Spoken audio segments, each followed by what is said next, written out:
Exactly 1 year ago, I quit my job at 41 so that I could go full-time on YouTube. Everyone thought I was crazy, even if they weren't saying it. They was thinking it, and I was thinking it too, honestly.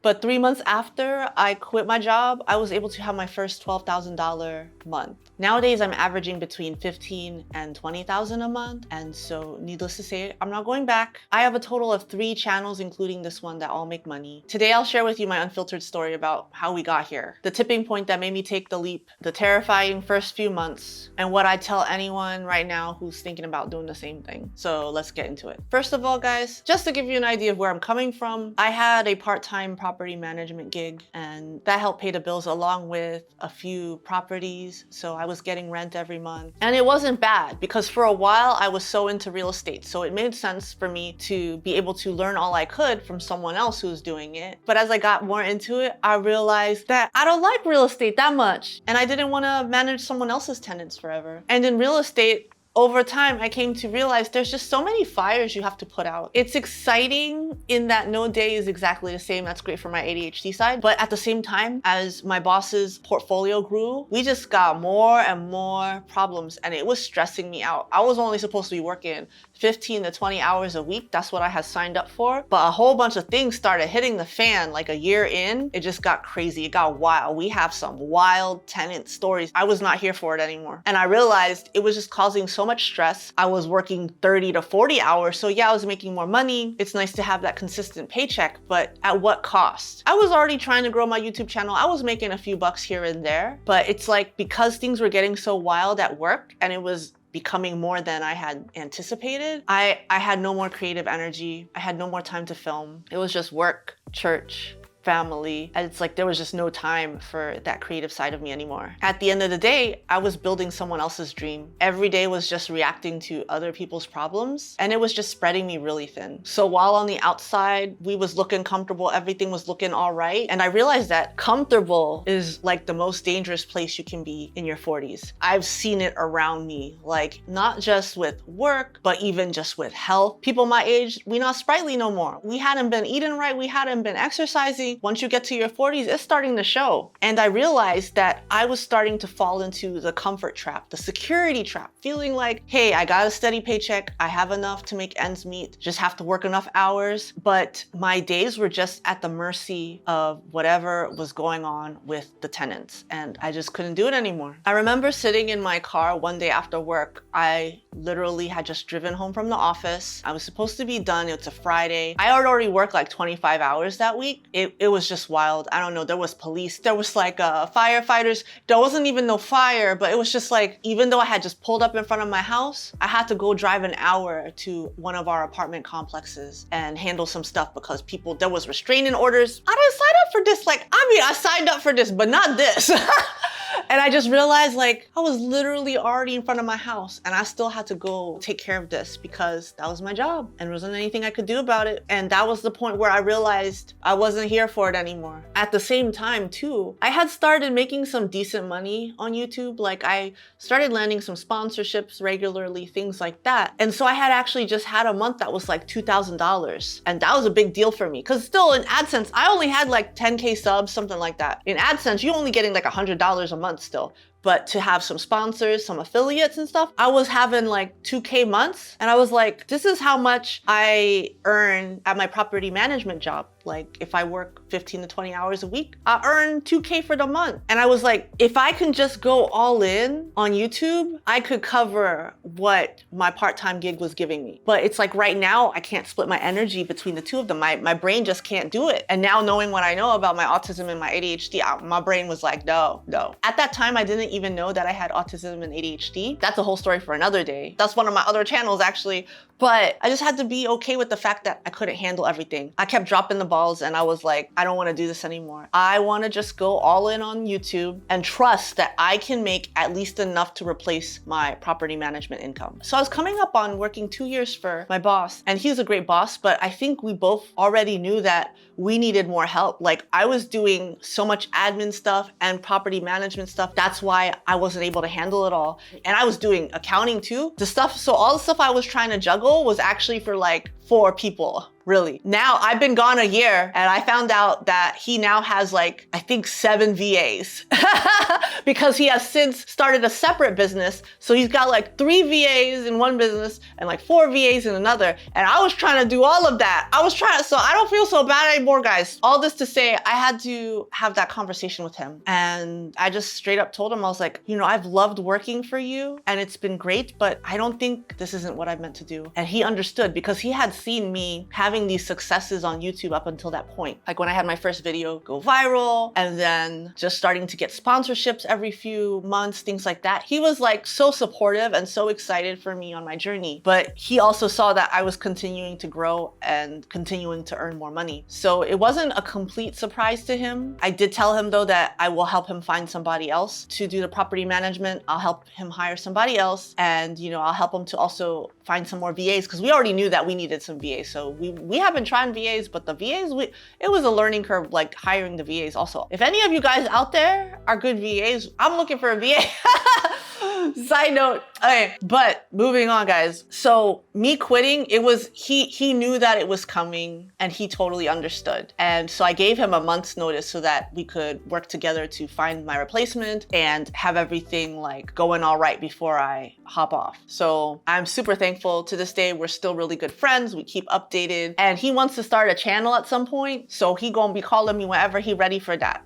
Because his story is really good too. And I'm so thankful for that opportunity because I did learn so much about real estate. I know a lot more about like renovations and things, which has helped me with my own properties that I still have. And I also have made a great friend as a result. So now we're each running our own empires, you know, like we doing our own things. And so I'm grateful for everything that has transpired in just a year. I do want to clarify too, guys, I got a whole family, right? I got a husband. He's been at the same job for years and years. Up until this whole thing with YouTube happened, that was our main income. We always had that safety net. On my own is kind of like bonus, you know, like his income can cover all the expenses and stuff. So he's always been super supportive of all of my business ventures. Because guys, this is not my first business venture. I've tried a lot of things over the years. I've been pretty all right at them, but they just didn't stick forever. Like I had a photography business for like 10 years and it was good until I had like a bunch of kids. And then I was like, I don't want to be away from my family that long, like on the weekends, things like that. And then, you know, I've done real estate and real estate's been all right. I learned the hard way, a lot of stupid stuff, but I'm good now. Like everything's good now. But YouTube for me was always just the funnest because I just always loved to make videos. And I just always felt like, because a couple of years ago, I did take a break and I didn't think I was going to come back, but there was this pull to come back. There's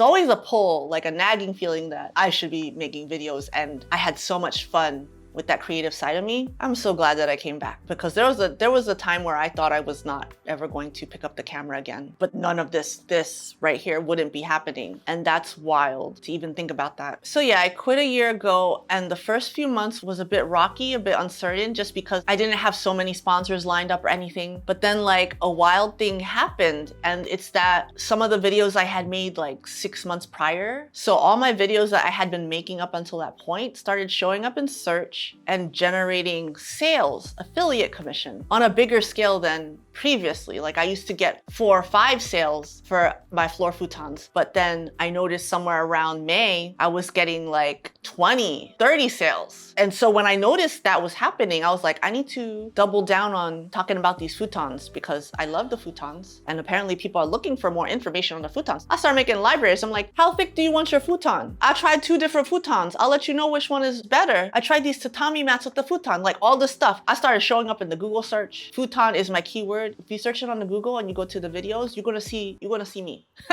Too many times. When I noticed that's what was working, I doubled down on it. And that's how I ended up in June, just 3 months after I quit my job, having a $12,000 month. I haven't looked back since then. Having that happen was just so surreal because I had been at the point where I was going to quit. At this point, I've been on YouTube for 5 years. And it's only in the last year that I really figured things out and was able to just double down and do what works. And then I was able to replicate it on 2 more channels. So that's what's been awesome about this whole thing. Once I learned the skills of YouTube, it became more, I mean, it's not all fun and games, but it is kind of fun because I feel like YouTube is just an awesome way to develop yourself into the best version of yourself, because most people need to put in a lot of hours to really learn the skills of YouTube before you will actually see success. And what I've seen both in myself and in others and people I've coached is that they put in some effort for a few times, like maybe 4 or 5 videos, and then they're like, oh, how come nothing's happening? How come I'm not getting better? This and that. But really, you have to look at your journey and how far you've come, and also just really be open to any feedback that you get. Once you learn what actually works on YouTube, it's a lot simpler to read your data and to know what to fix next and to know how to pivot and things like that. Once you know about all the different ways to make money on YouTube, it makes the game a lot easier. And I feel like if you're just here to be like, you know what, my goal is just to get 1% better every video, and you don't even think about like subscribers or anything, you just read the data that actually matters. Like, are people engaging with your content? Are they enjoying it? Are they staying? Are they clicking out right away? Like, use those metrics to just help yourself get 1% better. And then I feel like success is inevitable over time once you're able to get good enough at the skill of YouTube. It takes a lot of work and you may not see results for a while, but then there comes a point where it just goes like, zoom. Because for me, I was in a straight line, just like a little progress, and then I stopped and I quit. My breakthrough was right over here somewhere, and I had just stopped a few meters short. Like, it's kind of like the story of the guy who's digging for gold, and he's digging because he was certain that there was gold. There was signs of gold in that area, but he quit because he had been digging forever and he just quit. And it turned out that he had only stopped 3 feet from the gold over here. And that's how I felt. I was almost there, but I just couldn't figure it out because I didn't know what worked. And when I came back and I got a mentor, I took a cohort, which is wild that I actually get to help with that cohort now. Like, when I did that, I invested in myself. Then I learned the skills that were needed to just dig that last 3 feet. I don't know if that's the best analogy, but I think that works for me, because I went from making $50 on AdSense to now 15,000 a month. And it's not even having big channels. My main channel's still at like 22,000. And then my secondary channels are like 17 and 1,000. This channel's just hit 1,000. I'm not even monetized. I don't even make AdSense on this channel, guys, because I don't get enough views. I don't get enough views, but it don't even matter because I've made money through my coaching offer on this channel because I help other people to make money without having to have 1,000 views and 4,000 watch hours, because there's other ways to make money on YouTube. I just want to shout it to the world, guys. What would I say to anyone, if any of you guys are out there and you're thinking about taking the leap, or you've been trying to work on your YouTube on the side and have your job? I will say, of course, you shouldn't just quit willy-nilly without a safety net. Maybe you gotta have an emergency fund, or you gotta have, like, you know, income from a partner or something, you know, and that you're all stable and everything. Like, you got family, you got mouths to feed, bills to pay. But there's ways to just do a little each day, like an hour a day. You could do an hour a day to grow your YouTube, to work on your YouTube and make progress. As long as your why is strong enough and you're okay to just do the same thing for like years, several years, the chances of success on YouTube are very high. Most people just quit right before their breakthrough. And that was almost me. I was almost resigned to just settle because I was already 41, already had enough, you know? And so I encourage you, like, I failed a lot of times in my life. I have some horror stories, especially from just like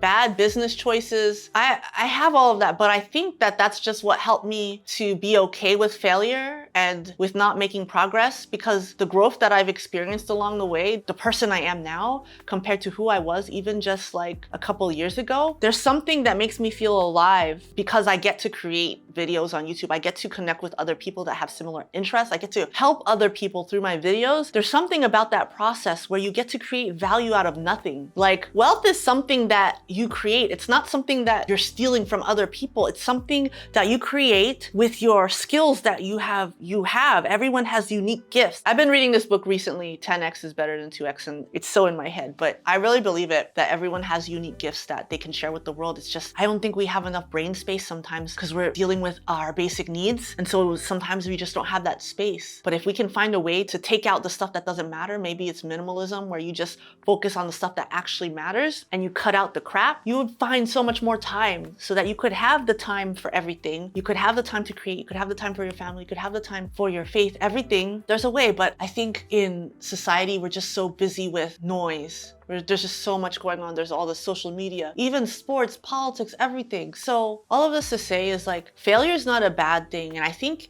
it's important for people to fail a lot, because then you know that you tried. There's so many people that are too scared to try. And for a while I was scared to try, but there was just something tugging at me and telling me to just give it a second chance, give YouTube a second chance. Like, Why not? And I'm so glad that I did, because my life is completely different now. I know that when I'm 80, there's nothing that I'm gonna regret. Like, this is my second act and it's already so much better than my first. And it's because I dared to do something different. I dared to do something out of the ordinary. So if you're 40 something, you got a comfortable job and you've been building something on the side, or you've been wanting to build something on the side, but you feel like it could never be like a main thing, this is your sign. I'm telling you that if you really want it to be the main thing, it can be. And if you're thinking that main thing could be YouTube, why not? Don't wait for anybody to give you permission, because everyone will tell you to stay safe. Everyone will tell you that you need security, all of that. It's true. I'm not saying just quit tomorrow or anything, but I am saying that it's okay to want something different. And this is what I coach people on one-on-one. If you want to talk about whether YouTube could be your next act, or if you've been doing YouTube and not getting any traction, there's a link to my one-on-one coaching down below in the description. We can hop on a call and see if there's something I can help you with. And also, if you want to learn more about the different ways to make money on YouTube, I have a free download for you. Check that out in the description.